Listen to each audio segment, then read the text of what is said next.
Students, in this video, I am going to explain about the mutation.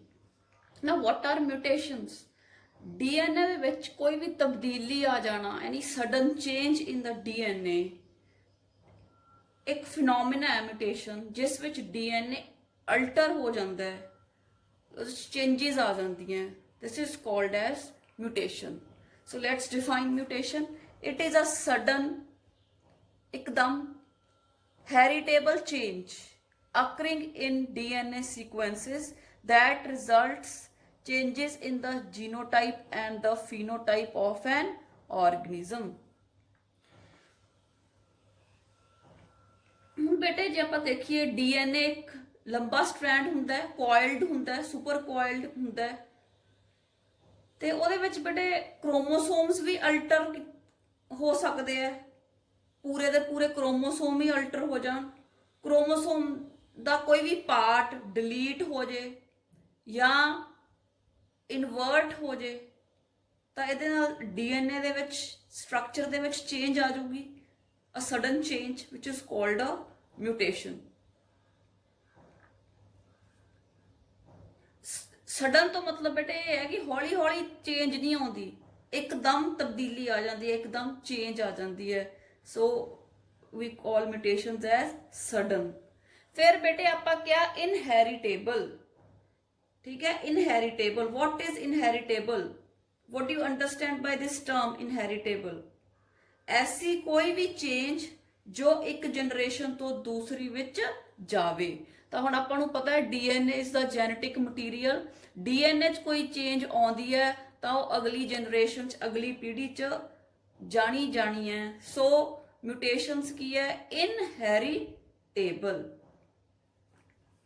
ਠੀਕ ਹੈ. DNA ਦੇ ਵਿੱਚ ਹੁੰਦੇ ਆ ਤੇ ਇਹਨਾਂ ਦੇ ਨਾਲ ਜੀਨੋਟਾਈਪ ਤੇ ਫੀਨੋਟਾਈਪ ਆਰਗੇਨਿਜ਼ਮ ਦਾ ਚੇਂਜ ਹੋ ਜਾਂਦਾ ਹੈ. ਜਿਵੇਂ ਬੇਟੇ ਜੀਨੋਟਾਈਪ ਤਾਂ ਆਪਾਂ ਕੀਤਾ ਸੀ ਕੈਪੀਟਲ ਟੀ ਸਮਾਲ ਟੀ, ਇਹਨੂੰ ਤਾਂ ਆਪਾਂ ਇਹਦਾ ਜੀਨਸ ਹੈ, ਇਹਨੂੰ ਤਾਂ ਕਿਹਾ ਜੀਨੋਟਾਈਪ.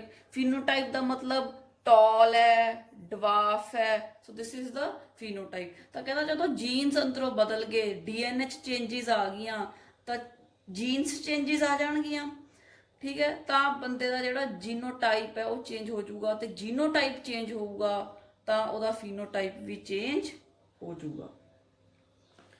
ਫਿਰ ਬੇਟੇ ਕਿ ਜਿਹੜਾ ਜਿਹੜੀਆਂ ਚੇਂਜਸ ਆਉਂਦੀਆਂ ਇਹ ਬੇਟੇ 99.9% of the times they are very dangerous, they are lethal means they can even cause the death of the person. ਤਾਂ ਬੇਟੇ ਜਿਹੜਾ ਹੈ ਉਸ ਤੋਂ ਬਾਅਦ ਮੈਂ ਦੱਸਿਆ ਕਿ ਜਿਹੜੇ ਹੈ mutations ਹੈ they can occur in a ਮਤਲਬ chromosome as well, they can occur in a single gene or even a single base pair, right? ਤਾਂ ਹੁਣ ਬੇਟੇ ਇੱਕ ਜਿਹੜਾ ਹੈ ਆਪਾਂ ਕਿਹਾ ਵੀ ਇਹ ਡਿਸਕੰਟੀਨਿਊਸ ਹੁੰਦੇ, ਇਹ ਨਹੀਂ ਕਿ ਹਰ ਪੀੜ੍ਹੀ 'ਚ ਹੀ ਹੋਣਗੀਆਂ, ਠੀਕ ਹੈ. ਡਾਇਰੈਕਸ਼ਨਲੈਸ ਵੀ ਹੁੰਦੀਆਂ ਤੇ it results in the alternation in the DNA sequence and results in the change of the genotype and phenotype, mostly harmful and lethal, ਠੀਕ ਹੈ. They can cause the death of the organism, right? ਫਿਰ ਬੇਟੇ ਜਿਵੇਂ ਕਿ ਜਿਹੜਾ ਆਪਾਂ ਦੇਖਦੇ ਆਂ ਕਿ ਕਈ ਬੱਚਿਆਂ ਦੇ ਵਿੱਚ ਪੂਛ ਜਿਹੜੀ ਹੈ ਉਹ ਮਤਲਬ ਆ ਜਾਂਦੀ ਹੈ, ਜਾਂ ਬੇਟੇ ਕਈ ਵਾਰ ਪੂਛ ਆ ਜਾਂਦੀ ਹੈ, ਲੰਬੀ ਹੋ ਜਾਂਦੀ ਹੈ, ਮਤਲਬ ਆ ਜਾਂਦੀ ਹੈ, ਤਾਂ ਜਾਂ ਫਿਰ ਕਨਾਈਨਸ ਦਾ ਸਾਈਜ਼ ਵੱਡਾ ਹੋ ਜਾਂਦਾ ਹੈ, ਠੀਕ ਹੈ. So this is called as retrogressive. So the mutations are retrogressive and most of the times they are lethal, means they cause death. Now the question is, will there be something that causes mutation? Is the कोई ना कोई कारण तो होगा. Now what is the cause? Cause is the mutagen. ਕੋਈ ਵੀ agent physical ਜਾਂ chemical ਜਿਹੜਾ ਮਿਊਟੇਸ਼ਨਸ ਕਰਾਉਂਦਾ ਹੈ ਉਹਨੂੰ ਕਿਹਾ ਜਾਂਦਾ ਹੈ ਮਿਊਟਾਜਨ. ਤੇ ਜਿਹੜੇ ਮਿਊਟਾਜਨਸ ਹੈ ਇਹ ਦੋ ਤਰ੍ਹਾਂ ਦੇ ਹੋ ਸਕਦੇ ਆ, ਕੈਮੀਕਲਸ ਔਰ physical mutagens. Chemicals, pesticides, ਜਿਹੜੀਆਂ ਆਪਾਂ यूज़ कर रहे हैं अजकल ਵੈਜੀਟੇਬਲਸ ਤੇ क्रॉप्स ਤੇ, ਸੋ ਜਦੋਂ ਆਪਣੇ ਅੰਦਰ ਜਾਂਦੀਆਂ, ਠੀਕ ਹੈ, they act as mutagens and they lead to mutations, and then mutations it leads to different types of cancers. Then tobacco, smoke, environmental pollutants, these are all the types of chemical mutagens. Then physical beta, we have the temperature, x-rays and ultraviolet light. Now beta, mutations when they occur in chromosomes, they have much more dangerous effects. ठीक है, क्योंकि ਆਪਾਂ ਕਿਹਾ ਵੀ ਇੱਕ jean ਦੇ ਵਿੱਚ ਵੀ ਜੇ change ਆ ਜੇ ਇਟ ਇਜ਼ ਕਾਲਡ ਮਿਊਟੇਸ਼ਨ। ਹੁਣ ਜਦੋਂ ਇੱਕ ਜੀਨ ਦੇ ਵਿੱਚ ਚੇਂਜ ਆ ਜੇ it causes a lot of problems. ਠੀਕ ਹੈ, it changes the genotype. Mutation in a gene changes the genotype. The genotype change हो गया, it changes the appearance, it changes the phenotype. The students, to have a better understanding about mutations, let me explain about the DNA, the structure of DNA. So DNA is made up of nitrogenous bases, pentose sugar and phosphate group. Nitrogenous base, when it joins with the pentose sugar with the help of N-glycosidic linkage, it is called a nucleoside. Nitrogenous bases when join with pentose sugar, it's called as a nucleoside, and there is a N-glycosidic linkage. Now, when the phosphate group also joins with the nucleoside with the help of a phosphoester linkage, this forms a nucleotide. So when all the three join together, we call it as a nucleotide. Now next, nitrogenous bases are of two types, purines and pyrimidines. Purines are further of two types, adenine and guanine. Pyrimidines are of two types, thymine and cytosine. So we have two purines and two pyrimidines in the DNA. If we will talk about RNA, instead of thiamine, we will say uracil is present. ਹੋਰ DNA ਦਾ ਤੇ mRNA ਦਾ ਕੋਈ ਫਰਕ ਨਹੀਂ ਹੁੰਦਾ ਬੇਟੇ। ਜਿੱਥੇ ਐਡੇਨਿਨ DNA 'ਚ ਐਡੇਨਿਨ ਹੈ, RNA 'ਚ ਵੀ ਐਡੇਨਿਨ ਹੋਊਗਾ। ਜਿੱਥੇ DNA 'ਚ ਗੁਆਨੀਨ ਹੈ, RNA 'ਚ ਵੀ ਗੁਆਨੀਨ ਹੋਊਗਾ। ਜਿੱਥੇ ਸਾਈਟੋਸਿਨ ਹੈ, ਉੱਥੇ mRNA 'ਚ ਵੀ ਸਾਈਟੋਸਿਨ ਹੋਊਗੀ। ਬਟ ਜਿੱਥੇ DNA ਦੇ ਵਿੱਚ ਥਾਇਆਮੀਨ ਲੱਗਿਆ ਹੋਊਗਾ, this is replaced by uracil in a mRNA. So in total we have two purines and two pyrimidines. So we can say we have total 4 nitrogenous bases. Now we know adenine bonds with thiamine with a double hydrogen bond, and cytosine it binds with guanine with a triple hydrogen bond. Now beta bases ਤਾਂ 4 ਪਏ ਹੈ, ਪਰ ਇੱਕ ਸਮੇਂ ਤੇ only 3 bases can pair together. ਇੱਕ ਸਮੇਂ ਤੇ ਸਿਰਫ 3 ਬੇਸ ਇਕੱਠੇ ਪਏ ਹੋ ਸਕਦੇ ਹੈ। ਠੀਕ ਹੈ, ਜਦੋਂ 3 ਚੀਜ਼ਾਂ ਇਕੱਠੀਆਂ ਪਈਆਂ ਵੀ ਕਾਲ ਇਟ ਐਜ਼ ਅ ਟ੍ਰਿਪਲੇਟ। ਤੇ ਇਸ ਟ੍ਰਿਪਲੇਟ ਨੂੰ ਬੇਟੇ ਆਪਾਂ ਕਹਿੰਦੇ ਆ ਜੈਨੇਟਿਕਸ ਦੇ ਵਿੱਚ ਆਪਾਂ ਕਹਿੰਦੇ ਆ ਕੋਡੋਨ, CODON, ਕੋਡੋਨ। ਜਿਵੇਂ ਆ ਦੇਖੋ 3 ਬੇਸ ਪੇਅਰਸ ਪਏ ਸੀ ਮੇਰੇ ਕੋਲ AUG, ਤਾਂ ਇੱਕ ਟ੍ਰਿਪਲੇਟ ਪਿਆ, ਇਹਨੂੰ ਕੀ ਕਹਿੰਦੇ ਆ ਕੋਡੋਨ। ਫਿਰ UUU, ਇਹ ਕੋਈ ਵੀ ਹੋ ਸਕਦੇ ਬੇਟੇ, ਤਾਂ ਆਪਾਂ ਉਹਨੂੰ ਕੀ ਕਵਾਂਗੇ, ਦਿਸ ਇਜ਼ ਅ ਕੋਡੋਨ। ਆ ਇੱਕ ਕੋਡੋਨ ਸੀ, ਆ ਦੂਸਰਾ ਕੋਡੋਨ ਸੀ। ਤੇ ਜੈਨੇਟਿਕਸ ਜਦੋਂ ਆਪਾਂ ਕਰਦੇ ਆ ਬੇਟੇ, ਆਪਾਂ ਜੈਨੇਟਿਕ ਜਿਹੜਾ ਹੈ ਕੋਡ ਜਦੋਂ ਸਟੱਡੀ ਕਰਦੇ ਆ ਤਾਂ ਆਪਾਂ ਕਹਿੰਦੇ ਆ ਕਿ there are total 64 codons. 64 codons are there. ਉਹਨਾਂ ਦੇ ਇਹ ਕੋਡੋਨਸ ਦੇ ਬੇਟੇ 3 ਫੰਕਸ਼ਨਸ ਹੈ। 64 ਦੇ ਵਿੱਚੋਂ 1 ਕੋਡੋਨ it helps in the start of protein synthesis. protein synthesis ਸ਼ੁਰੂ ਕਰਾਉਂਦਾ ਹੈ। 64 ਦੇ ਵਿੱਚੋਂ ਜਿਹੜਾ ਇੱਕ ਕੋਡੋਨ ਹੈ ਜਿਹਦਾ ਨਾਮ ਹੈ AUG. AUG is the start codon. ਫਿਰ ਬੇਟੇ 3 ਕੋਡੋਨਸ ਇਦਾਂ ਦੇ ਹੈ, 64 ਦੇ ਵਿੱਚੋਂ 3 ਇਦਾਂ ਦੇ ਹੈ ਜਿਹੜੇ ਪ੍ਰੋਟੀਨ ਬਣਾਉਣ ਵਾਲੀ ਮਸ਼ੀਨਰੀ ਨੂੰ ਬੰਦ ਕਰ ਦਿੰਦੇ ਆ। ਦੇ ਸਟਾਪ ਦਾ ਪ੍ਰੋਟੀਨ ਸਿੰਥੇਸਿਸ। ਠੀਕ ਹੈ, ਵਿੱਚ ਵਿਘਨ ਪਾ ਦਿੰਦੇ ਆ। So they are also called as nonsense codons. They are also called as nonsense codons. ਇਹ ਆਪਣੇ ਕੋਲ ਤਿੰਨ ਹੈ, UAG, UAA, UGA, ਰਾਈਟ। ਬੇਟੀਆਂ ਦੇ ਜਿਹੜੀਆਂ ਇਹਦੀਆਂ ਡਿਟੇਲਸ ਹੈ ਜ਼ਿਆਦਾ, ਉਹ ਜਦੋਂ ਆਪਾਂ ਜਿਹੜਾ ਹੈ ਜੈਨੇਟਿਕ ਕੋਡ ਪੜਾਂਗੇ, that time you will be able to understand when we will study about the molecular basis of inheritance। ठीक है, मैं जनरल एक व्यू दे रही हूँ ताकि ਤੁਹਾਨੂੰ mutations ਦਾ concept ਸਮਝ ਆ ਸਕੇ। So total 64 codons, 1 helps to start the protein synthesis, 3 to stop protein synthesis, and they are called as nonsense codons ਕਿਉਂਕਿ ਉਹ ਕੰਮ ਖਰਾਬ ਕਰ ਦਿੰਦੇ ਆ, proteins ਬਣਨਾ ਬੰਦ ਕਰ ਦਿੰਦੇ, ਵਿਘਨ ਪਾ ਦਿੰਦੇ। ਤੇ 64 ਦੇ ਵਿੱਚੋਂ ਬੇਟੇ 4 ਤਾਂ ਇਹ ਹੋ ਗਏ, ਤੇ 61 they help to make a particular amino acid। ਆਪਾਂ ਨੂੰ ਪਤਾ ਹੈ ਅਮਾਈਨੋ ਐਸਿਡਸ ਜਦੋਂ ਇਕੱਠੇ ਹੁੰਦੇ ਆ, they join with the peptide bond to form proteins, right। ਤੇ ਬੇਟੇ ਜਿਹੜੇ 61 ਹੈ they help to make a particular amino acid। ਠੀਕ ਹੈ, ਵੀ ਜਿਹੜੇ ਤਿੰਨ ਆ ਬਣਾਉਣਗੇ, ਤਿੰਨ ਆ ਬਣਾਉਣਗੇ। Now what is happening in the body? DNA ਪਿਆ, we all know the genetic material। DNA ਤੋਂ ਨਵਾਂ DNA ਬਣ ਜਾਂਦਾ by replication। ਜਦੋਂ ਇੰਟਰਫੇਸ ਹੁੰਦੀ ਹੈ ਤੇ S phase ਹੁੰਦੀ ਹੈ, a new DNA is formed from a pre-existing DNA, we call it as replication। ਹੁਣ ਬੇਟੇ DNA ਤੋਂ ਬਣਦਾ ਹੈ RNA, a special type of RNA called as messenger RNA or mRNA। ਫਿਰ ਜਿਹੜਾ mRNA ਹੁੰਦਾ ਬੇਟੇ, ਇਹਦੇ ਤੋਂ ਬਣ ਜਾਂਦੇ ਪ੍ਰੋਟੀਨਸ, ਪ੍ਰੋਟੀਨਸ ਤੋਂ ਬੇਟੇ ਬਣਦੇ ਐਂਜ਼ਾਈਮਸ, ਐਂਜ਼ਾਈਮ ਤੋਂ ਬਣਦੇ ਪ੍ਰੋਡਕਟਸ, ਤੇ ਪ੍ਰੋਡਕਟਸ ਤੋਂ ਅੱਗੇ ਪਤਾ ਲੱਗਦਾ ਫੀਨੋਟਾਈਪ ਕਿ ਬਾਹਰੋਂ ਅਪੀਅਰੈਂਸ ਕਿੱਦਾਂ ਦੀ ਹੋਊਗੀ, ਜਿਸ ਤਰ੍ਹਾਂ ਦਾ ਪ੍ਰੋਡਕਟ ਹੋਊਗਾ ਉਸ ਤਰ੍ਹਾਂ ਦੀ ਅਪੀਅਰੈਂਸ ਹੋਊਗੀ, ਰਾਈਟ।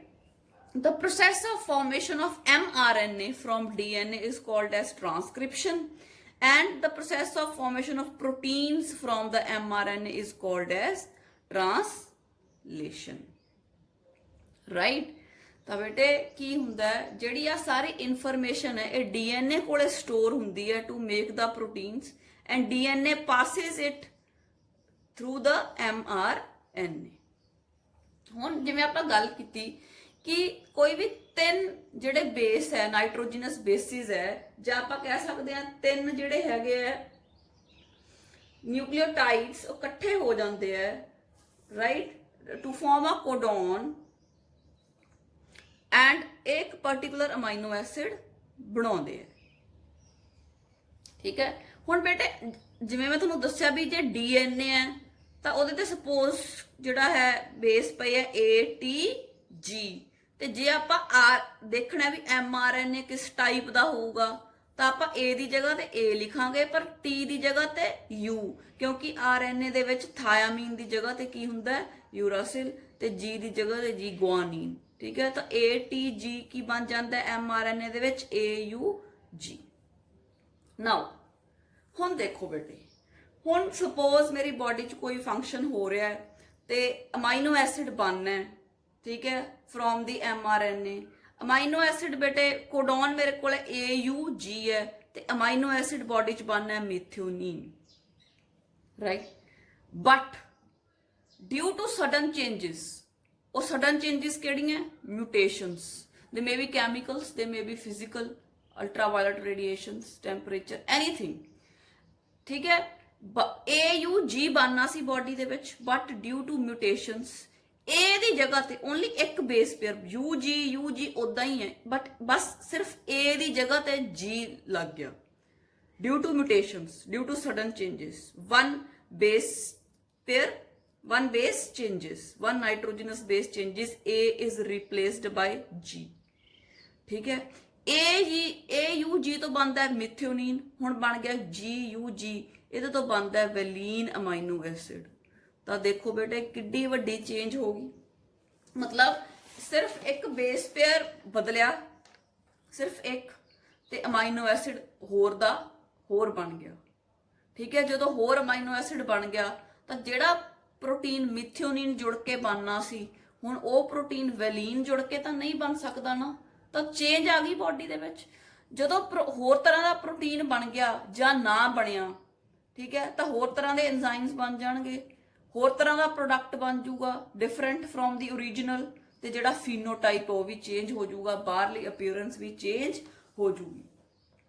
ਇੱਕ ਸਿੰਪਲ ਐਗਜ਼ਾਮਪਲ ਲੈਣੇ ਆ ਬੇਟੇ, that you have to make a red velvet cake. ਤੁਸੀਂ ਕੇਕ ਬਣਾਉਣਾ ਹੈ, ਤੁਸੀਂ ਪਹਿਲੀ ਵਾਰ ਬਣਾ ਰਹੇ ਹੋ, you are new to the kitchen, ਠੀਕ ਹੈ। ਤੁਸੀਂ ਉੱਥੇ ਜਦੋਂ ਸਾਰਾ ਇੰਗਰੀਡੀਐਂਟਸ ਪਾ ਰਹੇ ਹੋ, ਮਿਲਕ, ਫਲੋਰ, ਵਟਐਵਰ, ਹੋਰ baking powder, baking soda, whatever you have to add, you got confuse.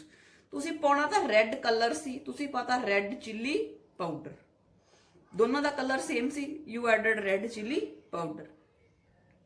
ਹੁਣ ਇੰਗਰੀਡੀਐਂਟ ਤਾਂ ਇੱਕ ਹੀ ਬਦਲਿਆ, ਤੁਸੀਂ ਬਾਕੀ ਸਾਰਾ ਕੁਝ ਤਾਂ ਸੇਮ ਹੈ, ਸ਼ੂਗਰ, ਫਲੋਰ, ਦੁੱਧ, ਸਾਰਾ ਕੁਝ ਤੁਸੀਂ ਸੇਮ ਪਾਇਆ, ਪਰ ਸਿਰਫ ਇੱਕ ਚੀਜ਼ ਚੇਂਜ ਹੋ ਗਈ, ਪਰ ਉਹਦਾ ਫਾਈਨਲ ਇਫੈਕਟ ਦੇਖੋ, what is going to be the taste of the cake, right. So small change leads to a great effect, ਠੀਕ ਹੈ। ਤਾਂ ਜਿਹਦੇ ਨਾਲ ਪੂਰਾ ਫੀਨੋਟਾਈਪ ਚੇਂਜ ਹੋ ਜਾਂਦਾ ਹੈ। So this is what is mutation. ਹੁਣ ਆਪਾਂ ਅੱਗੇ ਬੇਟੇ ਸਟੱਡੀ ਕਰਾਂਗੇ, ਕੁਝ ਮਿਊਟੇਸ਼ਨ ਆਪਾਂ ਕਰਾਂਗੇ ਕਿ ਇੱਕ ਬੇਸ ਪੇਅਰ ਚੇਂਜ ਹੁੰਦਾ ਹੈ, ਕਈ ਵਾਰ ਪੂਰੇ ਦਾ ਪੂਰਾ ਜਿਹੜਾ ਹੈ ਟ੍ਰਿਪਲੇਟ ਵੀ ਚੇਂਜ ਹੋ ਸਕਦਾ ਹੈ, ਦੋ ਵੀ ਚੇਂਜ ਹੋ ਸਕਦੇ ਹੈ, ਠੀਕ ਹੈ। ਪੋਜੀਸ਼ਨਸ ਵੀ ਐਕਸਚੇਂਜ ਕਰ ਸਕਦੇ ਆ, ਜਿਵੇਂ ਇੱਥੇ ਪੋਜੀਸ਼ਨ ਐਕਸਚੇਂਜ ਕਰ ਲਈ, ਕਈ ਵਾਰ ਇੱਕ ਗਾਇਬ ਵੀ ਹੋ ਸਕਦਾ ਹੈ, ਠੀਕ ਹੈ। ਸੋ ਇਸ ਆਪਾਂ ਡਿਫਰੈਂਟ ਟਾਈਪਸ ਆਫ ਮਿਊਟੇਸ਼ਨਸ ਸਟੱਡੀ ਕਰਾਂਗੇ, and I hope this concept is clear to you and you will be able to understand the mutations better. Next we have the types of mutations, ठीक है। ਤਾਂ ਜਿਹੜੀਆਂ ਮਿਊਟੇਸ਼ਨਸ ਹੈ ਬੇਟੇ ਦੋ ਤਰ੍ਹਾਂ ਦੀਆਂ ਹੁੰਦੀਆਂ, ਜੀਨ ਮਿਊਟੇਸ਼ਨਸ ਐਂਡ ਕ੍ਰੋਮੋਸੋਮਲ ਮਿਊਟੇਸ਼ਨਸ। ਜੀਨ ਮਿਊਟੇਸ਼ਨਸ ਬੇਟੇ ਜਿਹੜੀਆਂ ਅਗਰ ਮਿਊਟੇਸ਼ਨਸ ਡੀਐਨਏ ਦੇ ਇੱਕ ਸਿੰਗਲ ਜੀਨ ਦੇ ਉੱਪਰ ਹੋ ਰਹੀਆਂ, मतलब डीएनए ਦੇ ਉੱਪਰ ਜੀਨਸ ਪਏ ਹੈ ਤੇ ਇੱਕ ਸਿੰਗਲ ਜੀਨ ਦੇ ਉੱਪਰ ਮਿਊਟੇਸ਼ਨ ਹੋ ਰਹੀ ਹੈ, ਉਹਨੂੰ ਆਪਾਂ ਕਹਿੰਦੇ ਆ jean mutation. that means complete chromosome is not changed, ਪੂਰੇ ਦਾ ਪੂਰਾ ਕ੍ਰੋਮੋਸੋਮ ਨਹੀਂ ਚੇਂਜ ਹੋ ਰਿਹਾ, ਉਹਦੇ ਚ ਸਿਰਫ ਉਹਦੇ ਉੱਪਰ ਜਿਹੜੇ ਜੀਨਸ ਲੱਗੇ ਉਹਨਾਂ ਚੋਂ ਸਿਰਫ ਇੱਕ ਜੀਨ ਚੇਂਜ ਹੋ ਰਿਹਾ। ਤੇ ਫਿਰ ਹੈ ਬੇਟੇ ਕ੍ਰੋਮੋਸੋਮਲ ਮਿਊਟੇਸ਼ਨਸ, ਠੀਕ ਹੈ। if there is a change in a chromosome, right, chromosome ਵੱਧ ਵੀ ਸਕਦਾ ਹੈ, ਉਹਦਾ ਘਟ ਵੀ ਸਕਦਾ, ਉਹਦੇ ਤੇ ਥੋੜਾ ਜਿਹਾ ਸੈਗਮੈਂਟ ਲੱਗ ਵੀ ਸਕਦਾ, ਉਹ ਤੋਂ ਡਿਲੀਟ ਵੀ ਹੋ ਸਕਦਾ। So these are called the chromosomal mutations. ਜਿਹੜੀਆਂ ਜੀਨ ਮਿਊਟੇਸ਼ਨਸ ਹੈ ਬੇਟੇ, they are of 3 types, substitution, frame shift mutations, point mutations. ਜਿਹੜੀਆਂ ਫਰੇਮ ਸ਼ਿਫਟ ਮਿਊਟੇਸ਼ਨਸ ਹੈ, they are further of 2 types, insertion and deletion. point mutations are further of 3 types, silent mutations, nonsense mutations, missense mutations. Chromosomal mutations are of further 2 types, chromosomal aberrations and genomic mutations. Chromosomal aberrations are further of 4 types, deletion, inversion, duplication, translocation. Genomic mutations are further of 2 types, polyploidy and aneuploidy. So one by one I am going to explain about the gene mutations, its types and details, then the chromosomal mutations and their types. Now the first gene mutation is the substitution mutation. ਤਾਂ ਬੇਟੇ substitution mutation ਚ ਕੀ ਹੁੰਦਾ ਹੈ, ਇੱਕ ਨਿਊਕਲੀਓਟਾਈਡ, ਇੱਕ ਜਿਹੜਾ nitrogenous base ਸੀ ਉਹ ਹਟ ਗਿਆ ਤੇ ਉਸ ਦੀ ਜਗ੍ਹਾ ਤੇ ਦੂਸਰਾ ਨਿਊਕਲੀਓਟਾਈਡ ਆ ਗਿਆ, ਠੀਕ ਹੈ। ਜਿਵੇਂ ਮੇਰੇ ਕੋਲ ओरिजिनल ਸੀਕੁਐਂਸ ਸੀ TAACTG, ਹੁਣ ਕੀ ਹੋਇਆ, ਆ ਜਿਹੜੀ C ਸੀ ਬੇਟੇ ਇਹਦੀ ਜਗ੍ਹਾ ਤੇ ਮੇਰੇ ਕੋਲੇ ਕੀ ਲੱਗ ਗਿਆ, G. Replacement of one nitrogenous base of the DNA by another nitrogenous base, therefore changing the genetic code, ठीक है। ਇੱਕ ਦੀ ਜਗ੍ਹਾ ਤੇ ਦੂਸਰਾ ਲੱਗ ਗਿਆ, ਇੱਕ ਨਾਈਟ੍ਰੋਜਨਸ ਬੇਸ ਦੀ ਜਗ੍ਹਾ ਤੇ ਦੂਸਰਾ ਨਾਈਟ੍ਰੋਜਨਸ ਬੇਸ ਲੱਗ ਗਿਆ, ਤਾਂ ਇਹਦੇ ਨਾਲ ਪੂਰਾ ਜਿਹੜਾ ਕੋਡ ਸੀ ਉਹੀ ਬਦਲ ਜੂਗਾ, ਠੀਕ ਹੈ। ਇਹਦੀ ਬੇਟਾ ਐਗਜ਼ਾਮਪਲ ਹੈ ਸਿਕਲ ਸੈੱਲ ਐਨੀਮੀਆ। ਜਿਵੇਂ ਆਪਾਂ ਸਿਕਲ ਸੈੱਲ ਐਨੀਮੀਆ ਚ ਦੇਖੀਏ ਤਾਂ ਆਪਣੇ ਕੋਲ ਨਾਰਮਲੀ ਜਿਹੜਾ ਹੁੰਦਾ GAG ਹੁੰਦਾ, ਠੀਕ ਹੈ, ਬਟ ਮਿਊਟੇਸ਼ਨ ਕਰਕੇ A ਦੀ ਜਗ੍ਹਾ ਤੇ ਬੇਟੇ T ਲੱਗ ਜਾਂਦਾ ਹੈ। GAG ਤੋਂ ਬਣਨਾ ਹੁੰਦਾ ਗਲੂਟੈਮਿਕ ਐਸਿਡ ਤੇ T ਲੱਗਣ ਨਾਲ ਬਣ ਜਾਂਦਾ ਹੈ ਵਲੀਨ, ਠੀਕ ਹੈ ਬੇਟੇ। ਜਦੋਂ ਵਲੀਨ ਜਿਹੜਾ ਗਲੂਟਾਮਿਕ ਐਸਿਡ ਹੁੰਦਾ ਇਹਦੇ ਨਾਲ ਬੇਟੇ ਜਿਹੜੇ ਰੈੱਡ ਬਲੱਡ ਸੈਲਸ ਹੁੰਦੇ ਆ ਉਹ ਬਾਈ ਕਨਕੇਵ ਬਣਦੇ ਆ, ਉਹਨਾਂ ਦਾ ਸਟਰਕਚਰ ਤਾਂ ਕਿ ਉਹ ਵੱਧ ਤੋਂ ਵੱਧ ਆਕਸੀਜਨ ਹੈ ਜਿਹੜੀ ਉਹ ਅਬਜ਼ੌਰਬ ਕਰ ਸਕਣ। ਤੇ ਜਿਹੜਾ ਬੇਟੇ ਆਪਾਂ ਕੀਤਾ ਸੀਗਾ ਕਿ ਸਫੈਰਿਡਿਨ ਨਾਮ ਦਾ ਪ੍ਰੋਟੀਨ ਨਹੀਂ ਬਣਦਾ ਤੇ ਜਿਹੜਾ ਹੈਗਾ sickle shaped red blood cells ਹੋ ਜਾਂਦੇ। ਜਸਟ ਦੇਖੋ ਇੱਕ ਜਗ੍ਹਾ ਤੇ ਇੱਕ ਨਾਈਟ੍ਰੋਜਨਸ ਬੇਸ ਚ ਚੇਂਜ ਆ ਗਈ, ਸਿਰਫ A ਦੀ ਜਗ੍ਹਾ T ਨੇ ਲੈ ਲਈ ਤੇ ਕਿੰਨੀ ਜ਼ਿਆਦਾ ਵੱਡੀ ਬਿਮਾਰੀ ਜਿਹੜੀ ਹੈ ਹੋ ਗਈ। ਸਿਕਲ ਸੈੱਲ ਜਿਹੜੇ ਸੈਲਸ ਬਣ ਗਏ, ਆਕਸੀਜਨ ਕੈਰਿੰਗ ਕੈਪੈਸਿਟੀ ਘਟ ਗਈ, ਅਨੀਮੀਆ ਹੋ ਜਾਊਗਾ ਬੰਦੇ ਨੂੰ ਤੇ ਹੋਰ ਨੰਬਰ ਆਫ ਪ੍ਰੋਬਲਮਸ। ਠੀਕ ਹੈ, ਇਹਦੇ ਚ ਬੇਟੇ ਸਬਸਟੀਟਿਊਟ ਕਰ ਰਹੇ ਆ। ਸਬਸਟੀਟਿਊਟ ਮਤਲਬ ਰੀਪਲੇਸ ਕਰ ਰਹੇ ਆ। ਟੋਟਲ ਓਨੇ ਹੀ ਰਹਿੰਦੇ ਆ। ਜਿਵੇਂ ਐਗਜ਼ਾਮਪਲ ਹੁਣ ਆਪਣੇ ਕੋਲੇ ਕ੍ਰਿਕਟ ਦੇ ਵਿੱਚ 11 ਪਲੇਅਰ ਟੋਟਲ ਹੁੰਦੇ ਆ। ਠੀਕ ਹੈ, ਸਪੋਜ਼ ਇੱਕ ਦੇ ਸੱਟ ਵੱਜ ਗਈ ਤੇ ਉਹ ਬਾਹਰ ਚਲਾ ਜਾਂਦਾ, ਉਹਦੀ ਜਗ੍ਹਾ ਤੇ ਇੱਕ ਨਵਾਂ ਆਉਂਦਾ, ਦੂਜਾ ਆਉਂਦਾ ਸਬਸਟੀਟਿਊਸ਼ਨ। ਟੋਟਲ ਤਾਂ 11 ਹੀ ਹੁੰਦੇ ਆ ਮੈਦਾਨ 'ਚ, ਇਹ ਤਾਂ ਨਹੀਂ 12 ਹੋ ਗਏ। ਠੀਕ ਹੈ, ਸਬਸਟੀਟਿਊਸ਼ਨ ਦਾ ਮਤਲਬ ਰਿਪਲੇਸ ਕਰਨਾ। ਜਿਵੇਂ ਮੇਰੇ ਕੋਲੇ ਇੱਥੇ 6 ਨਾਈਟ੍ਰੋਜਨਸ ਬੇਸਿਸ ਸੀ ਤਾਂ ਮੇਰੇ ਕੋਲੇ ਰਹੇ ਕਿੰਨੇ? 6 ਹੀ ਰਹੇ, ਬਸ ਇੱਕ ਨੇ ਦੂਜੇ ਨੂੰ ਰੀਪਲੇਸ ਕਰ ਲਿਆ। ਇਹ ਨਹੀਂ ਵੀ ਇੱਥੇ 7 ਹੋ ਗਏ, 6 ਹੀ ਰਹੇ। ਠੀਕ ਹੈ, this is the substitution mutation. Second ਬੇਟੇ we have the frame shift mutations. Frame shift mutations ਕੀ ਹੁੰਦਾ ਹੈ? There is a addition or deletion of one or more nucleotides in the DNA. ਜਾਂ ਤਾਂ ਨਿਊਕਲੀਓਟਾਈਡ ਐਡ ਹੋ ਰਿਹਾ ਜਾਂ ਡਿਲੀਟ ਹੋ ਰਿਹਾ। ਇਹਦੇ 'ਚ ਤਾਂ ਨੰਬਰ ਤਾਂ ਉਨਾ ਹੀ ਰਹਿ ਰਿਹਾ ਸੀ। ਫਰੇਮ ਸ਼ਿਫਟ ਦੇ ਵਿੱਚ ਨੰਬਰ ਚੇਂਜ ਹੋਊਗਾ। ਜੇ ਡਿਲੀਟ ਹੋ ਗਿਆ ਤਾਂ ਨੰਬਰ ਘਟ ਜਾਊਗਾ ਤੇ ਜੇ ਐਡ ਹੋ ਗਿਆ ਤਾਂ ਇੱਕ ਜਿਹੜਾ ਨੰਬਰ ਹੈ ਉਹ ਨਿਊਕਲੀਓਟਾਈਡ ਦਾ ਵੱਧ ਜਾਊਗਾ। ਤਾਂ ਨਾਈਟ੍ਰੋਜਨਸ ਬੇਸ ਐਡ ਵੀ ਹੋ ਸਕਦਾ ਹੈ ਤੇ ਡਿਲੀਟ ਵੀ ਹੋ ਸਕਦਾ।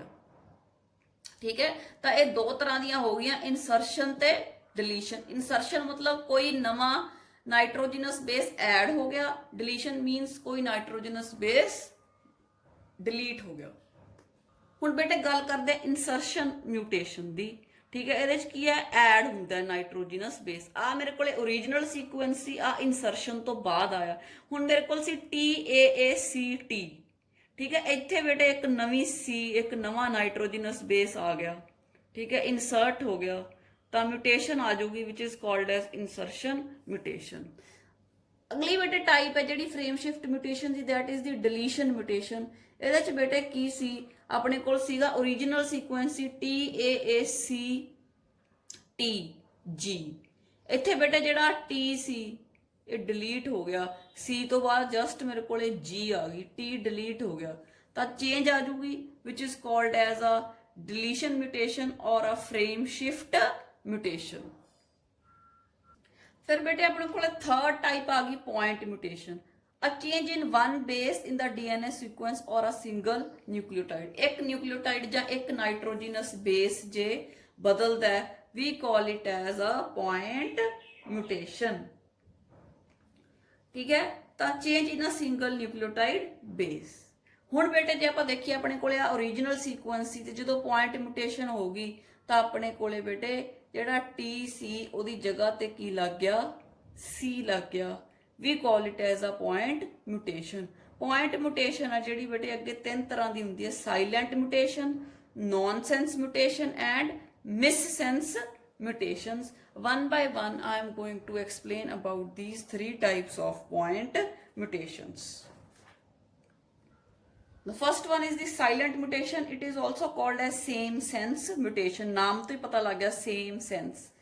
ਹੁਣ ਬੇਟੇ ਮੇਰੇ ਕੋਲੇ ਜਿਹੜਾ ਸੀਗਾ ਸੀਕੁਐਂਸ ਸੀ ਜਿਹਦੇ ਤੇ ਮੇਰੇ ਕੋਲੇ ਟ੍ਰਿਪਲੇਟ ਜਿਹੜੇ ਪਏ ਸੀ, ਕੋਡੋਨਸ ਪਏ ਸੀ ATG GAA GAC।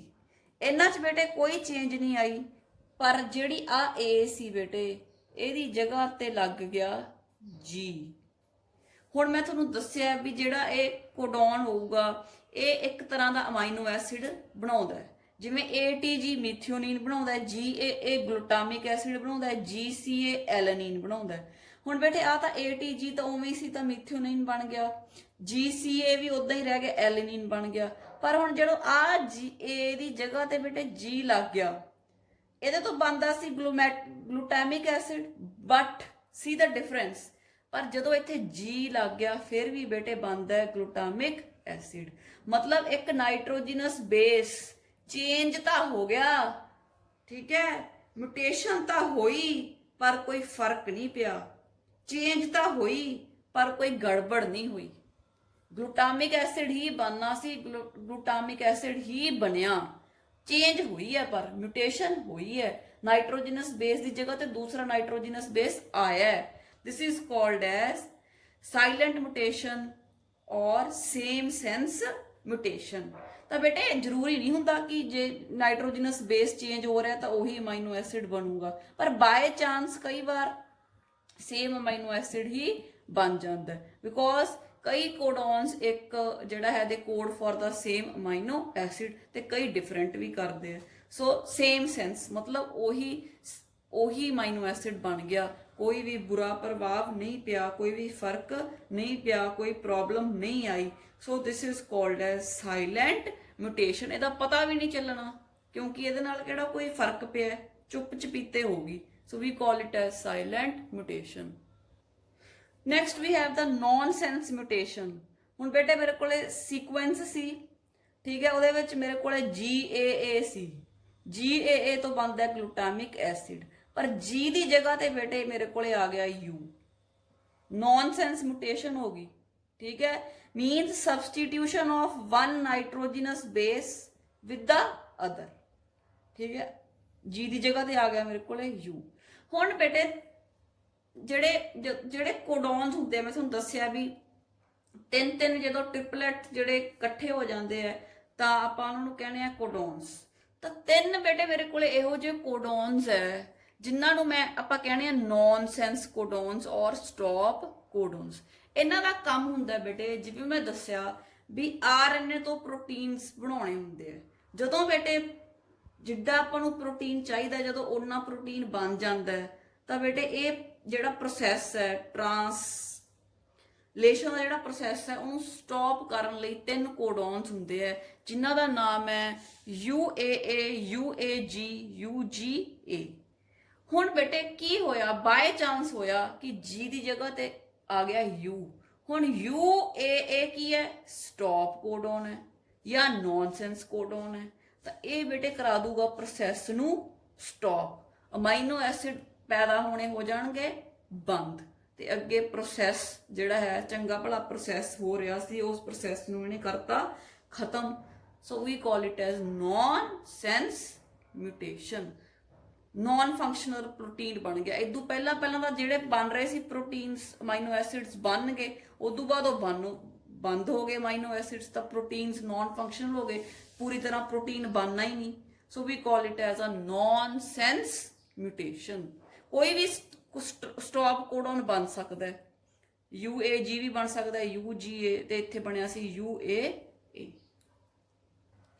Third is missense mutation. Missense mutation च बेटे मेरे को ओरिजिनल सीक्वेंस सी GAA, ठीक है, इत्थे बेटे A की जगह ते मेरे को लग गया C, एक नाइट्रोजनस बेस चेंज हो गया ਤੇ ਅਮਾਈਨੋ ਐਸਿਡ ਹੀ ਚੇਂਜ ਹੋ ਗਿਆ। GAA ਨੇ ਬਣਾਉਣਾ ਸੀ ਬੇਟੇ ਗਲੂਟਾਮਿਕ ਐਸਿਡ, ਪਰ ਹੁਣ GAC ਬਣਾਊਗਾ ਅਸਪਾਰਟਿਕ ਐਸਿਡ। ਇਹਦੇ ਨਾਲ ਬੇਟੇ ਪ੍ਰੋਟੀਨ ਦੀ ਟਾਈਪ ਚੇਂਜ ਹੋ ਜੂਗੀ, ਪ੍ਰੋਟੀਨ ਬਦਲ ਗਿਆ ਤਾਂ ਐਂਜ਼ਾਈਮ ਬਦਲ ਜਾਣਗੇ, ਐਂਜ਼ਾਈਮ ਬਦਲ ਗਿਆ ਤਾਂ ਪ੍ਰੋਡਕਟ ਬਦਲ ਜੂਗਾ, ਪ੍ਰੋਡਕਟ ਬਦਲ ਗਿਆ ਤਾਂ ਫੀਨੋਟਾਈਪ ਬਦਲ ਜੂਗਾ। This is missense mutation. Now बेटे I come to chromosomal mutations ਜਾਂ ਆਪਾਂ ਇਹਨਾਂ ਨੂੰ ਕਿਹਾ ਐਬਰੇਸ਼ਨਸ, ਮਤਲਬ ਕ੍ਰੋਮੋਸੋਮਸ ਪੂਰੇ ਦਾ ਪੂਰਾ ਕ੍ਰੋਮੋਸੋਮ ਹੈ ਜਿਹੜਾ ਕ੍ਰੋਮੋਸੋਮ ਹੈ ਉਹਦੇ ਵਿੱਚ म्यूटेशनस आ जाए, चेंजेस आ जाए, सडन चेंज आ जाए, we call it as chromosomal mutation. ਤਾਂ ਇਹਦੀ ਬੇਟੇ ਫਸਟ ਟਾਈਪ ਹੈ ਡੁਪਲੀਕੇਸ਼ਨ। ਡੁਪਲੀਕੇਸ਼ਨ ਆਪਾਂ ਨੂੰ ਪਤਾ ਹੈ ਕਿਸੇ ਚੀਜ਼ ਦਾ ਡਬਲ ਹੋ ਜਾਣਾ। ਜਦੋਂ ਬੇਟੇ ਜਿਹੜਾ ਕ੍ਰੋਮੋਸੋਮ ਹੈ ਉਹਦਾ ਜਿਹੜਾ ਕੋਈ ਜੀਨ ਹੁੰਦਾ ਜਾਂ ਕੋਈ ਸੈਗਮੈਂਟ ਹੁੰਦਾ ਉਹ ਰਿਪੀਟ ਹੋ ਜੇ। ਜਿਵੇਂ ਬੇਟੇ ਆ ਓਰੀਜਨਲ ਕ੍ਰੋਮੋਸੋਮ ਸੀ, ਇਹਦੇ ਵਿੱਚ A B C ਤੇ D ਸੈਗਮੈਂਟਸ ਸੀ ਜਾਂ A B C ਤੇ D ਜੀਨ ਸੀ। ਹੁਣ ਇੱਥੇ ਕੀ ਹੋਇਆ ਬੇਟੇ, ਜਿਹੜਾ ਬਲੂ ਕਲਰ ਚ ਮੈਂ ਦਿਖਾਇਆ ਸੀ ਇਹ ਬੇਟੇ ਰਿਪੀਟ ਹੋ ਗਿਆ, दो बारी आ गया इस क्रोमोसोम। ये क्रोमोसोम क्या मैं म्यूटेटेड क्रोमोसोम, आ ओरिजिनल क्रोमोसोम सी या म्यूटेटेड क्रोमोसोम सी, ये सी दो बार आ गया, ये एक बार सी। तो जेडे आ जीन हुण दो बारी आ गए, these genes give double effect. जो ये डबल इफेक्ट देणगे तो बेटे फिनोटाइप है जो ऑल्टर हो जाऊगा, चेंज हो जाऊगा। This is called as duplication. ਇਹ ਬੇਟੇ ਜਦੋਂ ਰੈਪਲੀਕੇਸ਼ਨ ਹੋਣੀ ਹੁੰਦੀ ਹੈ ਨਾ ਇੰਟਰਫੇਸ, ਜਦੋਂ ਆਪਾਂ ਕਰਦੇ ਹਾਂ G1S ਚ ਆਪਾਂ ਕਹਿੰਦੇ ਆ ਡੁਪਲੀਕੇਸ਼ਨ ਹੁੰਦੀ ਹੈ, ਰੈਪਲੀਕੇਸ਼ਨ ਆਫ ਦੀ ਕ੍ਰੋਮੋਸੋਮਸ ਹੁੰਦੇ ਉਦੋਂ ਬੇਟੇ ਐਰਰ ਆ ਜਾਂਦੇ ਆ ਕਿ ਕੋਈ ਜਿਹੜਾ ਜੀਨ ਹੈ ਜਾਂ ਕੋਈ ਜਿਹੜਾ ਸੈਗਮੈਂਟ ਉਹ ਰਿਪੀਟ ਹੋ ਜਾਂਦਾ ਹੈ, ਠੀਕ ਹੈ, ਡਬਲ ਹੋ ਜਾਂਦਾ, we call it as duplication. Then is deletion. Deletion ਮਤਲਬ ਬੇਟੇ ਕ੍ਰੋਮੋਸੋਮ ਦਾ ਕੋਈ ਪਾਰਟ ਲੂਜ਼ ਹੋ ਜੇ, ਜਿਵੇਂ ਬੇਟੇ ਆ ਓਰੀਜਨਲ ਕ੍ਰੋਮੋਸੋਮ ਸੀ ABCD, ਇਹਦਾ ਬੇਟਾ ਜਿਹੜਾ ਬਲੂ ਕਲਰ ਵਾਲਾ C ਸੀ ਇਹ ਡਿਲੀਟ ਹੋ ਗਿਆ, ਤਾਂ ਆ ਬਣ ਗਿਆ ਮਿਊਟੇਟਡ ਕ੍ਰੋਮੋਸੋਮ, ਤੇ ਉਹਦੇ ਨਾਲੋਂ ਸ਼ਾਰਟ ਰਹਿ ਗਿਆ ਕਿਉਂਕਿ ਇਹਦਾ ਕੁਝ ਪਾਰਟ ਹੈ ਜਿਹੜਾ ਉਹ ਡਿਲੀਟ ਹੋ ਗਿਆ। ਜਿਹੜੇ ਜਿਹੜੇ ਜੀਨਸ ਮਤਲਬ ਜਿਹੜੇ ਅਮਾਈਨੋ ਐਸਿਡਸ ਇਸ ਪਾਰਟ ਤੋਂ ਬਣਨੇ ਸੀ ਉਹ ਹੁਣ ਨਹੀਂ ਬਣਨਗੇ, ਪ੍ਰੋਟੀਨ ਦੀ ਟਾਈਪ ਚੇਂਜ ਹੋ ਜੂਗੀ ਤੇ ਫੀਨੋਟਾਈਪ ਚੇਂਜ ਹੋ ਜਾਊਗਾ। ਨੈਕਸਟ ਬੇਟਾ ਇਨਵਰਜਨ ਮਤਲਬ ਉਲਟਾ ਹੋ ਜਾਣਾ, ਆਪਾਂ ਸਮਝਦੇ ਹੀ ਹਾਂ, ਇਹਦੇ ਤੋਂ ਵਰਡ ਤੋਂ ਪਤਾ ਲੱਗਦਾ ਹੈ। Part of the chromosome is reverse from its usual direction, part of the chromosome break and attached in the inverted form, ਦੂਜੀ ਫਾਰਮ ਲੈ ਲਈ ਉਹਨੇ। ਜਿਵੇਂ ਬੇਟੇ ਆਪਣੇ ਕੋਲੇ ਓਰੀਜਨਲ ਕ੍ਰੋਮੋਸੋਮ ਸੀ ABCD, ਤਾਂ ਆ ਮਿਊਟੇਟਡ ਕ੍ਰੋਮੋਸੋਮ ਹੈ, ਇਹਦੇ ਚ ਕੀ ਹੋਇਆ ਬੇਟੇ A ਤੋਂ ਬਾਅਦ ਇੱਥੇ ਤਾਂ B ਸੀ, ਠੀਕ ਹੈ, ਇੱਥੇ A ਤੋਂ ਬਾਅਦ ਆ ਸੀਗਾ ABCD,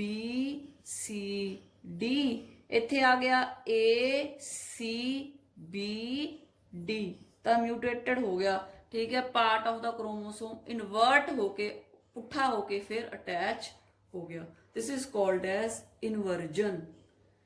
now the fourth type is the ਟ੍ਰਾਂਸਲੋਕੇਸ਼ਨ। ਇਹਦੇ ਚ ਕੀ ਹੁੰਦਾ ਬੇਟੇ, ਇਹਦੇ ਚ ਪਹਿਲਾਂ ਆਪਾਂ ਦੇਖਿਆ ਜਿਹੜਾ ਡੁਪਲੀਕੇਸ਼ਨ ਸੀ, ਡਿਲੀਸ਼ਨ ਸੀ, ਇਨਵਰਜਨ ਸੀ, ਉਹਦੇ ਚ ਬੇਟਾ ਇੱਕੋ ਹੀ ਕ੍ਰੋਮੋਸੋਮ ਇਨਵੋਲਵਡ ਸੀ ਤੇ ਇੱਕੋ ਕ੍ਰੋਮੋਸੋਮ ਦੇ ਵਿੱਚ ਚੇਂਜ ਆ ਰਹੀ ਸੀ, ਇੱਕੋ ਕ੍ਰੋਮੋਸੋਮ ਦੇ ਵਿੱਚ ਮਿਊਟੇਸ਼ਨ ਹੋ ਰਹੀ ਸੀ। ਹੁਣ ਆਪਾਂ ਦੇਖ ਰਹੇ ਹਾਂ ਕਿ 2 ਕ੍ਰੋਮੋਸੋਮਸ ਆਰ ਇਨਵੋਲਵਡ। ਇਹਦੇ ਚ ਕੀ ਹੁੰਦਾ, 1 chromosome breaks off and attaches to the other chromosome. ਹੁਣ ਇਹਦੇ ਚ ਬੇਟੇ ਮੇਰੇ ਕੋਲ ਸੀਗਾ ABCDE, ਆ ਇੱਕ ਕ੍ਰੋਮੋਸੋਮ ਸੀ ਮੇਰੇ ਕੋਲੇ, ਆ ਮੇਰੇ ਕੋਲੇ ਦੂਸਰਾ ਕ੍ਰੋਮੋਸੋਮ ਸੀ। ਕੀ ਹੋਇਆ, ਜਿਹੜਾ ਆ ਇਹਦਾ B ਸੈਗਮੈਂਟ ਸੀ ਇਹ ਬੇਟੇ ਇਹਦੇ ਨਾਲੋਂ ਟੁੱਟ ਗਿਆ ਤੇ ਦੂਸਰੇ ਦੇ ਨਾਲ ਜਾ ਕੇ ਲੱਗ ਗਿਆ। ਆ ਦੇਖੋ, ਇਹ ਇੱਕ ਮੇਰੇ ਕੋਲੇ ਕ੍ਰੋਮੋਸੋਮ ਨੰਬਰ 9 ਸੀ, ਇੱਕ ਕ੍ਰੋਮੋਸੋਮ ਨੰਬਰ 22 ਸੀ। ਜਿਹੜਾ 9 ਕ੍ਰੋਮੋਸੋਮ ਦਾ B ਸੈਗਮੈਂਟ ਸੀ ਉਹ 22 ਕ੍ਰੋਮੋਸੋਮ ਦੇ ਉੱਪਰ ਜਾ ਕੇ ਲੱਗ ਗਿਆ, ਤਾਂ ਮੇਰਾ ਓਰੀਜਨਲ ਕ੍ਰੋਮੋਸੋਮ ਸੀ ਆ ਮਿਊਟੇਟਡ ਕ੍ਰੋਮੋਸੋਮ ਹੈ। ਤਾਂ ਬੇਟੇ ਇਹ ਜਿਹੜਾ ਟ੍ਰਾਂਸਲੋਕੇਸ਼ਨ ਹੈ ਇਹ ਆਪਾਂ ਨੂੰ ਸਿਕਲ ਸੈੱਲ ਅਨੀਮੀਆ ਦੇ ਵਿੱਚ ਦੇਖਣ ਨੂੰ ਮਿਲਦਾ ਹੈ, ਜਿੱਥੇ ਆਪਾਂ ਕਹਿੰਦੇ ਆ ਕਿ ਜਿਹੜਾ ਆ ਪਾਰਟ ਹੁੰਦਾ ਇਹਦਾ 9th ਕ੍ਰੋਮੋਸੋਮ ਦਾ ਉਹ 22nd ਵੱਲ ਚਲਾ ਜਾਂਦਾ ਹੈ, ਜਿਹਦੀ ਵਜ੍ਹਾ ਨਾਲ ਸਿਕਲ ਸੈੱਲ ਅਨੀਮੀਆ ਹੁੰਦਾ ਹੈ। 9th ਜਿਹੜਾ ਕ੍ਰੋਮੋਸੋਮ ਹੈ ਉਹਦੇ ਵਿੱਚ ਮਿਊਟੇਸ਼ਨਸ ਆ ਜਾਂਦੀਆਂ ਤੇ 22nd ਦੇ ਵਿੱਚ ਉਹਦਾ ਕੁਝ ਸੈਗਮੈਂਟ ਚਲਾ ਜਾਂਦਾ ਹੈ। Next is genomic mutation. Genomic mutation means change in the chromosomes. ਤਾਂ ਇਹ ਹੈਗੀ ਹੈ polyploidy and aneuploidy. Poly means many, ploidy means set of chromosomes. ਜਿੱਥੇ 2 chromosomes make a set, ਜਿਵੇਂ ਹਿਊਮਨ ਬੀਇੰਗਸ ਦੇ 2 chromosomes ਇਕੱਠੇ ਪਏ ਆ ਉਹਨਾਂ ਨੂੰ ਹੋਮੋਲੋਗਸ chromosome ਕਹਿੰਦੇ ਆ, they make a set, we call it as a diploid. ਜਿੱਥੇ ਬੇਟੇ 3 chromosomes ਇਕੱਠੇ ਹੋ ਕੇ ਇੱਕ ਸੈੱਟ ਬਣਾਉਂਦੇ ਉਹਨੂੰ ਟ੍ਰਿਪਲੋਇਡ ਕਹਿੰਦੇ ਆ, ਜਿੱਥੇ 4 chromosomes ਇਕੱਠੇ ਹੋ ਕੇ ਇੱਕ ਸੈੱਟ ਬਣਾਉਂਦੇ ਉਹਨੂੰ ਕਹਿੰਦੇ ਆ ਟੈਟਰਾਪਲੋਇਡ। ਇਹ ਬੇਟੇ ਵੀਟ ਦੇ ਵਿੱਚ ਜਿਹੜਾ ਆਪਾਂ ਨੂੰ ਦੇਖਣ ਨੂੰ ਮਿਲਦਾ ਟੈਟਰਾਪਲੋਇਡੀ, ਤੇ ਜ਼ਿਆਦਾ ਪਲਾਂਟਸ ਦੇ ਵਿੱਚ ਆਪਾਂ ਨੂੰ ਟੈਟਰਾਪਲੋਇਡੀ ਦੇਖਣ ਨੂੰ ਮਿਲਦੀ ਹੈ, ਰਾਈਟ। ਤਾਂ ਜਿਵੇਂ ਆਪਾਂ ਐਂਡੋਸਪਰਮ ਤਾਂ ਉੱਥੇ ਆਪਾਂ ਕਿਹਾ ਸੀ ਇਟ ਇਜ਼ ਅ ਟ੍ਰਿਪਲੋਇਡ ਸਟਰਕਚਰ। ਤਾਂ ਪੋਲੀਪਲੋਇਡੀ ਕੀ ਹੁੰਦੀ ਹੈ ਬੇਟੇ, ਜਦ ਦੇਖੋ ਪਹਿਲਾਂ ਆਪਾਂ ਕੈਰੀਓਕਾਈਨੇਸਿਸ ਹੁੰਦੀ ਹੈ, ਨਿਊਕਲੀਅਸ ਦੀ ਡਿਵੀਜ਼ਨ ਹੁੰਦੀ ਹੈ, ਜਦੋਂ ਕ੍ਰੋਮੋਸੋਮਸ ਬੇਟੇ ਅਲੱਗ-ਅਲੱਗ ਪੋਲਸ ਤੇ ਡਬਲ ਹੋ ਜਾਂਦੇ ਤੇ ਅਲੱਗ-ਅਲੱਗ ਪੋਲਸ ਤੇ ਚਲੇ ਜਾਂਦੇ, ਆਪਾਂ ਉਹਨੂੰ ਕਹਿੰਦੇ ਆ ਟੀਲੋਫੇਸ। ਟੀਲੋਫੇਸ ਹੋ ਗਈ ਤਾਂ ਮਤਲਬ ਨਿਊਕਲੀਅਸ ਦੀ ਡਿਵੀਜ਼ਨ ਓਵਰ ਹੋ ਗਈ, ਉਸ ਤੋਂ ਬਾਅਦ ਹੋਣੀ ਹੁੰਦੀ ਹੈ ਸਾਈਟੋਪਲਾਜ਼ਮ ਦੀ ਡਿਵੀਜ਼ਨ, ਜਿਹਨੂੰ ਆਪਾਂ ਕਹਿੰਦੇ ਆ ਸਾਈਟੋਕਾਈਨੇਸਿਸ। ਹੁਣ ਬੇਟੇ ਨਿਊਕਲੀਅਸ ਦੀ ਡਿਵੀਜ਼ਨ ਤਾਂ ਹੋ ਜੇ ਪਰ ਸਾਈਟੋਪਲਾਜ਼ਮ ਦੀ ਡਿਵੀਜ਼ਨ ਨਾ ਹੋਵੇ, ਤਾਂ ਇੱਕੋ ਸੈੱਲ ਦੇ ਵਿੱਚ 2 ਸੈਟਸ ਹੋ ਗਏ ਕ੍ਰੋਮੋਸੋਮ ਦੇ, ਡਬਲ ਸੈੱਟ ਹੋ ਗਿਆ ਕ੍ਰੋਮੋਸੋਮ ਦਾ, ਤਾਂ ਕ੍ਰੋਮੋਸੋਮ ਇਨਕਰੀਜ਼ ਹੋ ਗਏ। So we call it as polyploidy, means many set of chromosomes in a plant. ਇਹਦੀ example ਹੈ ਬੇਟੇ wheat. Second is aneuploidy. Aneuploidy ਚ ਕੀ ਹੁੰਦਾ ਬੇਟੇ, ਜਦੋਂ ਆਪਣੇ ਕੋਲੇ ਮੈਟਾਫੇਜ਼ ਹੁੰਦੀ ਹੈ ਤਾਂ ਮੈਟਾਫੇਜ਼ ਤੇ ਕ੍ਰੋਮੋਸੋਮਸ ਇਕੁਏਟਰ ਤੇ ਪਏ ਹੁੰਦੇ ਆ, ਜਦੋਂ ਐਨਾਫੇਜ਼ ਹੋਣੀ ਹੁੰਦੀ ਹੈ ਤਾਂ ਇਹ ਕ੍ਰੋਮੋਸੋਮਸ ਬੇਟੇ ਅਲੱਗ-ਅਲੱਗ ਪੋਲਸ ਤੇ ਜਾਂਦੇ ਆ। ਹੁਣ ਸਪੋਜ਼ ਕੀ ਹੋਇਆ, ਤਿੰਨੋਂ ਕ੍ਰੋਮੋਸੋਮਸ ਨੇ ਇਸ ਪੋਲ ਤੇ ਜਾਣਾ ਸੀ, ਆ ਤਿੰਨੋਂ ਨੇ ਇਧਰਲੇ ਪੋਲ ਤੇ ਜਾਣਾ ਸੀ, ਬਟ ਹੋਇਆ ਕਿ ਆ ਦੋਨੋਂ ਤਾਂ ਪੂਰੇ ਦੇ ਪੂਰੇ ਚਲੇ ਗਏ, ਪਰ ਜਿਹੜਾ ਥਰਡ ਸੀ ਇਹਦੀ ਇੱਕ ਆਰਮ ਇੱਧਰ ਚਲੀ ਗਈ ਤੇ ਦੂਸਰੀ ਆਰਮ ਦੂਸਰੇ ਪਾਸੇ ਚਲੀ ਗਈ। ਤਾਂ ਹੁਣ ਇਹਦੇ ਕੋਲੇ ਤਾਂ ਬੇਟੇ ਇੱਕ ਆਰਮ ਘਟ ਗਈ, ਇਹਦੇ ਕੋਲੇ ਇੱਕ ਆਰਮ ਜ਼ਿਆਦਾ ਹੋਊਗੀ।